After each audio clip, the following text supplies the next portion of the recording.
अस्सलाम वालेकुम, मेरा नाम है मोहम्मद उस्मान सुहेल और आप देख रहे हैं हमारा चैनल पेन रिलीफ सेंटर। आज जो है मैं आपको बताऊंगा फ्रोज़न शोल्डर क्या होता है। स्टकिंग ऑफ जॉइंट, अगर आपके कंधे का कोई, दोनों कंधों में से कोई भी जोड़ अगर स्टक हो रहा है, हाथ या बाजू ऊपर नहीं जा रहा, पेन कर रहा है, तो उसको हम लोग फ्रोज़न शोल्डर कहते हैं। अब इसकी स्टेजेस क्या होती हैं? 4 इसकी बेसिकली स्टेजेस होती हैं। प्री फ्रीजिंग होती है, उसमें यह है जब स्टार्ट में हल्का हल्का सा पेन होता है, आपकी मूवमेंट में कोई प्रॉब्लम आ रहा होता है। उसके बाद एक आती है फ्रीजिंग। फ्रीजिंग में ये है कि प्रॉपर आपको दर्द फील होना शुरू हो जाता है। फिर फ्रोज़न, बाजू जब जम जाता है, ठीक है। उसके बाद एक स्टेज ऐसी आती है कि ना आप बाजू को यहाँ से हिला सकते हैं, ना ही आपको अगर हल्का सा भी मूव करें तो आपकी चीखें निकलती हैं पेन से। अब इसके कॉजेज़ क्या होते हैं? इसके मल्टीपल कॉजेज़ हो सकते हैं या कोई एक कॉज भी हो सकता है। सबसे पहली चीज़ है डायबिटीज़। अगर आपकी डायबिटीज़ है, आपके पट्टे और आपकी जो रगें हैं वो बेसिकली आपकी कमज़ोर हो जाती हैं। दूसरी चीज़ होती है थायराइड। अगर आपको थायराइड्स का प्रॉब्लम है गले के, तो आपको फ्रोज़न शोल्डर का प्रॉब्लम हो सकता है, कोई इसमें बड़ी बात नहीं है। Changing of hormones during menopause. Menopause क्या होता है? बेसिकली जब एक फीमेल 55 प्लस पे जाती है तो पीरियड्स जो है बंद हो रहे होते हैं, उसमें जो है ब्लीडिंग जो है ज़्यादा हो रही होती है, तो उसको बोलते हैं मेनोपॉज। अब जब मेनोपॉज होता है तो बेसिकली आपके फीमेल के जो है हार्मोन्स चेंज हो रहे होते हैं। उसके बाद आ जाती है शोल्डर की इंजरी। अगर शोल्डर में जो है कोई इंजरी हो जाए या फिर शोल्डर की सर्जरी। अच्छा, एक और चीज़ भी देखी जाती है, नॉर्मली जब एक्सीडेंट होते हैं, बाजू की हड्डी टूट जाती है, तो हम लोग जो है पीओपी करवाते हैं पेशेंट को। जो हम लोग प्लास्टर करवाते हैं, उसमें जो है बाजू की मूवमेंट जो है वो बिल्कुल स्ट्रिक्ट रह जाती है 2 से 3 महीने, जिसकी वजह से फिर से फ्रोजन शोल्डर का इशू आ जाता है। जो मेन प्रॉब्लम जो हमारे पास पेशेंट आते हैं, उनको ज़्यादातर ना हम लोगों ने डायबिटीज़ देखा, ना हम लोगों ने थायराइड प्रॉब्लम देखा, ना मेनोपॉज, मतलब इस तरह के कोई नहीं देखे। सबसे ज़्यादा जो हमने देखा है वो देखा है हम लोगों ने सर्वाइकल प्रॉब्लम। अब सर्वाइकल क्या होती है? जो हमारी गर्दन होती है, गर्दन के जो मोहरे होते हैं, इसमें बेसिकली सर्वाइकल रीजन में डिस्क बल्ज आ जाती है। डिस्क बल्ज की वजह से आपका जो बाजू है, शोल्डर है, वो रिस्ट्रिक्ट हो जाता है, उसमें फ्रोजन शोल्डर के इश्यूज आते हैं। अच्छा, अब इसमें जो है हम ये देखते हैं कि फ्रोजन शोल्डर किसी डेफिशिएंसी की वजह से भी होता है। तो जी बिल्कुल, अगर आप में विटामिन डी की डेफिशिएंसी है तो आपको फ्रोजन शोल्डर का इशू बिल्कुल हो सकता है। अब हम कहते हैं कि फ्रोजन शोल्डर क्या आया क्योर हो सकता है?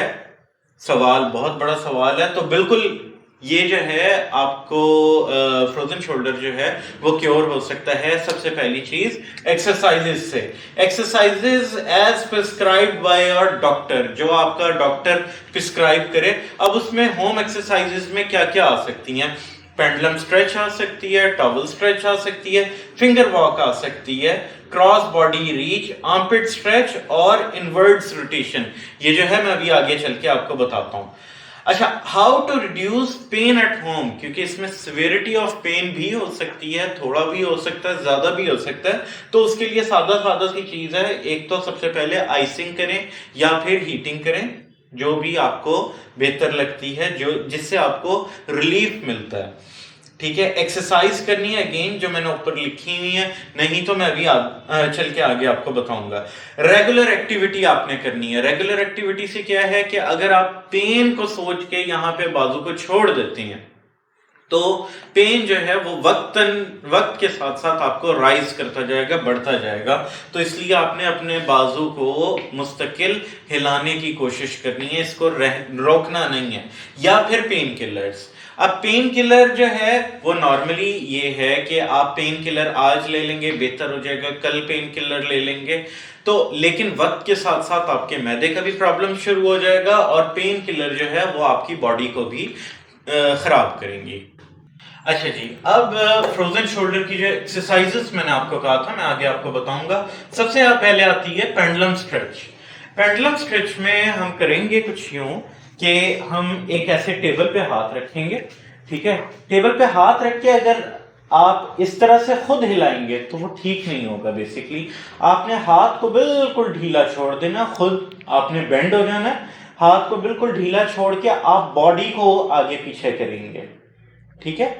आपने बॉडी को आगे पीछे करना है इस तरीके से, तो आपका जो है ये फ्रोजन शोल्डर जो है वो इनएक्टिव होगा, वो बेहतरी की तरफ जाएगा।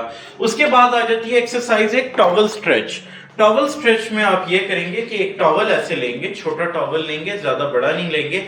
जिस हाथ का आपका प्रॉब्लम है, ठीक है, उस हाथ को आप कोशिश करेंगे आप ऊपर लेके जाएं। अगर नहीं जाता तो जो हाथ आपका प्रॉब्लमेटिक है आप उसको पीछे की तरफ लेके आएंगे ऐसे, ठीक है, और आप इस तरीके से टॉवल पकड़ेंगे खुद से, ठीक है। टॉवल को पकड़ के आप जो आपका हाथ ठीक है, मतलब कि ये ऊपर वाला, आप इसको जो है ऊपर की तरफ उठाएंगे ऐसे, ठीक है।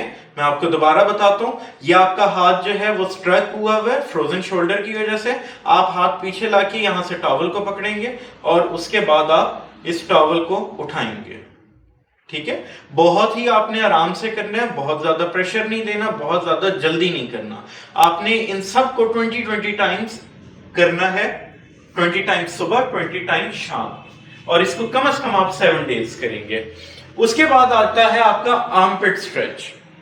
आर्मपिट स्ट्रेच में आपने ये करना है कि आपका फर्ज करें ये वाला शोल्डर है, ठीक है, तो आपने ये यहां पे टेबल पे रख के बैठ जाना है। अब जो एजेड पेशेंट हैं वो इस चीज को नहीं करेंगे क्योंकि उनके नीज का प्रॉब्लम आता है, ठीक है। आपका अगर ये वाला शोल्डर है तो आप जो है इसमें यहां पे रख के उसके बाद आप ऊपर उठेंगे और नीचे जाएंगे।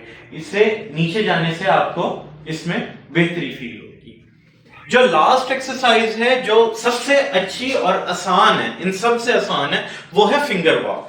फिंगर वॉक में आपने इस तरह से करना है कि एक दीवार पे आपने अपना हाथ रख लेना। फर्ज करें आपका ये वाला शोल्डर है तो आपने पहले साइड पे खड़े होकर स्ट्रेट हाथ को रखना है और यहां पे आपने फिंगर्स को ऐसे वॉक करते हुए ऊपर की तरफ लेके जाएंगे, ठीक है। और जैसे जैसे आप आगे की तरफ जाएंगे तो आपने खुद भी दीवार के साथ साथ होते जाना है, ठीक है। अब नॉर्मली पेशेंट क्या करता है कि फर्ज करें उनकी रेंज यहां तक आ रही है हाथ की, तो वो यहां तक बस कर देते हैं, लेकिन उन्होंने कोशिश करना है कि वो मजीद ऊपर जाएं, ठीक है। जब ऊपर चले जाएंगे मेक श्योर आपने एक वक्त आए आपने बिल्कुल दीवार के साथ लगना है। उसके बाद फिर आप वापसी की तरफ आएंगे, ठीक है।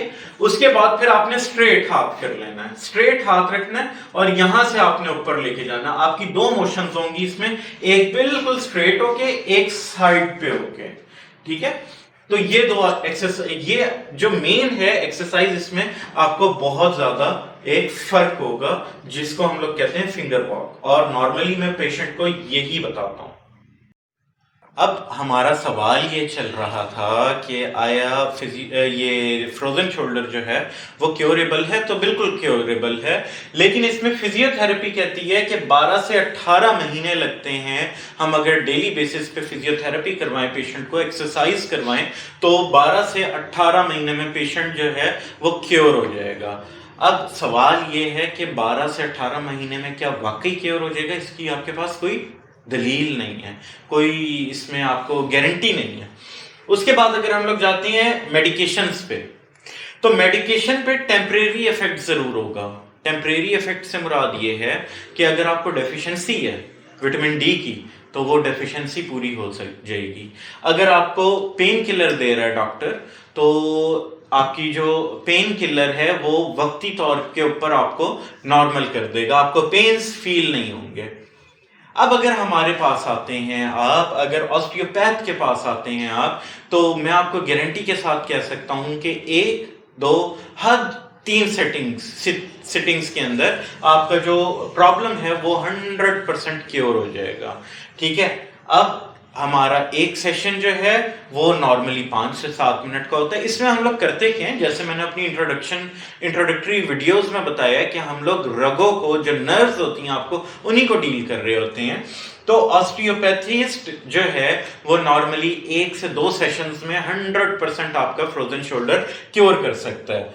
अब इसी चीज का मैंने आपको जवाब दिया है कि ऑस्टियोपैथिस्ट जो है वो आपकी नर्व्स जो हैं जो पिंच हो रही होंगी, जो कंप्रेस हो रही होंगी, उनको जो है वो मौके के ऊपर सेट करेगा और आप जो है उसी टाइम जो है मतलब अगर फर्स्ट विजिट में 100% ना सही तो आप 70% तक क्योर होके अपने घर जाएंगे। तो अगर आप भी आना चाहते हैं हमारे पास, हमसे अपॉइंटमेंट लें, नीचे दिए गए नंबर पे अपॉइंटमेंट लें और लाजमी आए। इंशाअल्लाह ताला अल्लाह ताला आपको भी सेहत देगा। अस्सलाम वालेकुम व रहमतुल्लाह।